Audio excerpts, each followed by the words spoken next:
Hi, I'm Michael Hallett with Dominion Lending Centers. Over the past 10 years, I've helped many clients fix their bruised credit.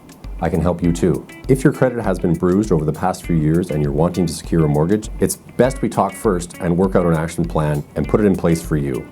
Here's the plan I often recommend if we're looking to first improve your credit score. Make sure you have a minimum 2 trade lines. Trade lines are things like cell phones, credit cards, loans, leases. A helpful tip with credit cards is to run a couple consistent automatic bills through them. This will show the creditors that you're using your credit cards every month and then making sure you pay them back on time. Also, when it comes to credit cards, you never want to exceed 30 to 50% of the available limit.